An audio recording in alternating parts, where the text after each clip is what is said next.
Rapterra is the new for 2025 B&M wing coaster at King's Dominion. It replaced an old Intamin LIM inverted coaster called Volcano the Blast Coaster. And for a coaster replacing what used to be the most popular ride in the park, King's Dominion had to make sure it would not let people down. Rapterra is located in Jungle Expedition themed area of the park, and it fits into this area really well. I got the chance to ride Rapterra on August 5th of this year, and I will be sharing my thoughts on this roller coaster in this video. Rapterra is a brand new roller coaster, which means it will be getting very long lines. I know when it first opened it had over a 5-hour wait, and when I went, most coasters were 15 minutes or under, but Rapterra had a 2-hour wait. So I recommend heading to Rapterra early in the day, because when I did that, I only waited about 30 minutes. Rapterra starts with a right turn out of the station and into a launch. You can see these really cool theming pieces that look like jungle ruins. They are really cool, but before you can really take it in, you are already launching to 65 miles per hour. And this is actually a really good launch.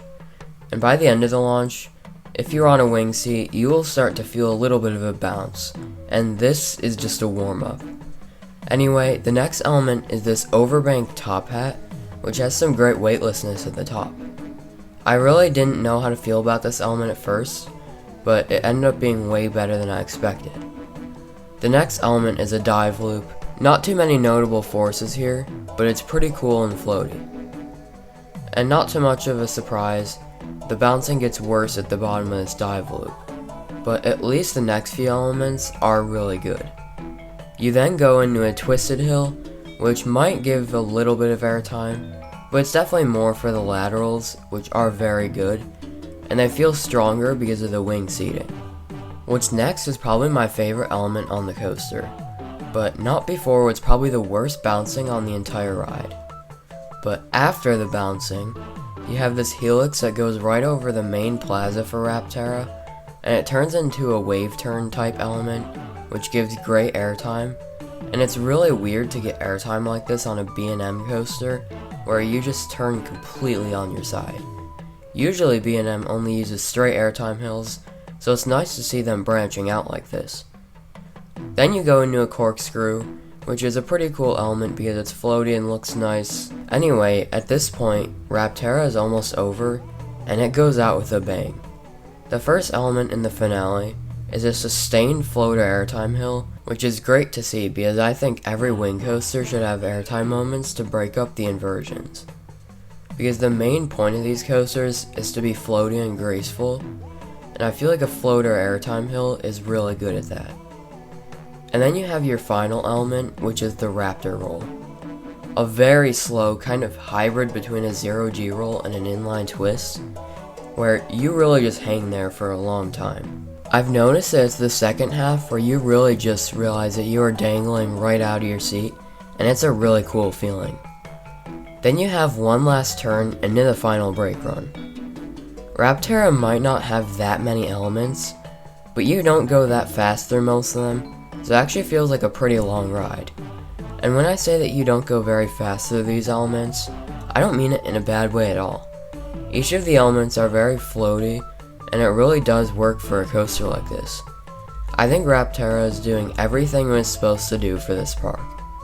I know I've heard some people complain that King's Dominion got a B&M wing coaster instead of another coaster type that might have been a little bit more on the intense side, but you also have to remember that this replaced a crowd pleaser, so it's gonna have to be a crowd pleaser. And the two best coasters in the park are both rip your face off intense coasters that some members of the general public might ride once and say, that's not for me. I mean, Twisted Timbers has 20 ejector airtime moments, and Pantherian has a reputation for making people black out. Not that I would know, because it reopened after being closed all season less than 2 days after I went. So that's why I think Rapterra is the perfect fit for King's Dominion. And with its graceful ride experience, it is sure to be a crowd pleaser. But one thing holding it back from being perfect is the rattle. As many of you probably know by now, Rapterra is not a smooth roller coaster. I was only able to get one ride because of the long line it built up later in the day, and I rode in the back right outside seat, and I know this is probably one of, if not the bounciest seat on the ride, but I've still heard that it's bouncy in every other row. One thing I can say is that it was not comfortable. Between getting stapled by the tight B&M vest restraints and bouncing and rattling around, it just leads to a really uncomfortable experience. But I need to remember that I rode in one of the worst seats possible, and I just worry that the general public might ride this once and not really like it because of how bouncy it is, especially if they're on an outside seat. I really have no idea what's going on with these new B&Ms. It's probably a cost-cutting thing, but if I were a park, I would much rather pay extra money for a new coaster to run like a new coaster should.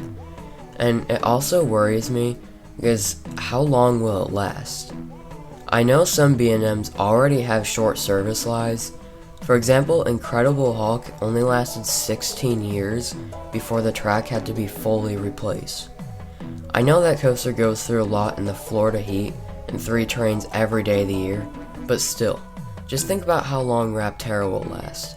If these other B&Ms are lasting less than 30 years, Rapterra could last, who knows, maybe even less than 20 years, or maybe even less than that. And for a coaster that's this big of an investment, that's not a very long time at all. In the end, I do think Rapterra is a very good fit for King's Dominion.